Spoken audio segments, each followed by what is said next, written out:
Hello, this is Reha Zaken with another edition of Guide to Youth. On today's show, we're going to discuss beauty pageants. They have received a lot of attention on mainstream media, and probably a lot of mothers out there are being asked by their daughters, Mom, can I sign up for a beauty pageant, and will you let me compete? So this is probably on the minds of a lot of children out there. Beauty pageant, a child beauty pageant, is a beauty contest featuring contestants 3 to 18 years of age. Competition categories may include talent, interview, sportswear, casual wear, Western wear, depending on the type of pageant system, for instance, glitz and natural. Contestants may be found wearing makeup as well as elaborate hairstyles and custom designed and fitted outfits to present their routines on stage. But generally, beauty pageants, child beauty pageants, are mostly for girls. And for this reason, there's been a lot of criticism associated with this practice in our society. There are some beauty pageants for boys, but the majority stop at the age of 6 due to lack of participation and due to lack of acceptance by our society. So though for boys, beauty pageant options end by the time they're 6, girls can continue and enter beauty pageants their entire life up to being Mrs. Something or another, Mrs. State, Mrs. USA. Perhaps there is even a Mrs. Universe, I'm not sure. So pageants have different styles, guidelines, rules, and I think maybe the perception in your girls' minds is that when you join a beauty pageant, you get to be yourself, but that's entirely not the case. The beauty pageant requires one to be artificial.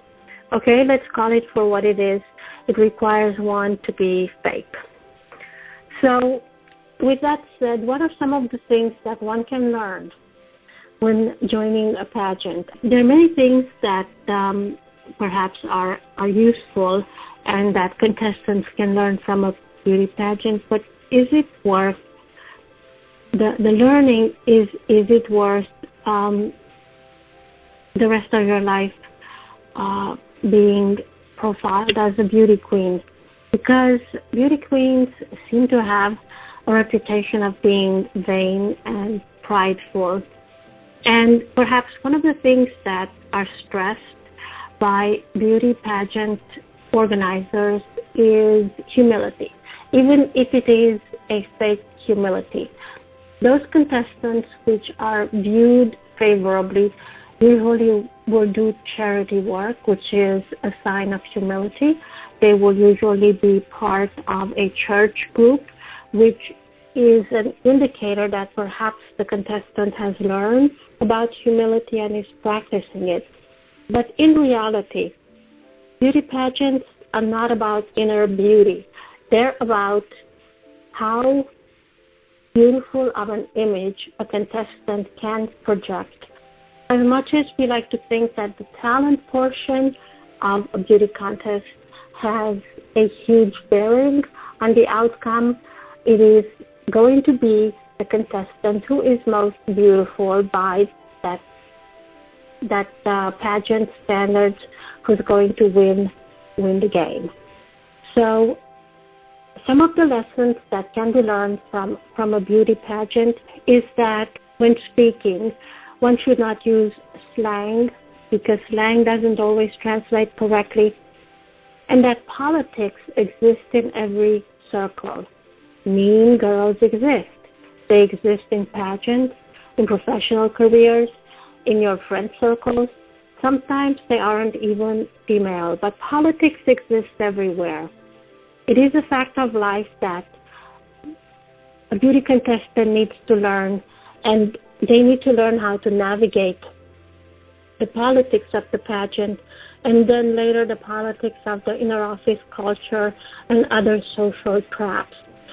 Most of the times, the politics aren't even at the top. It's the mid-level cultures.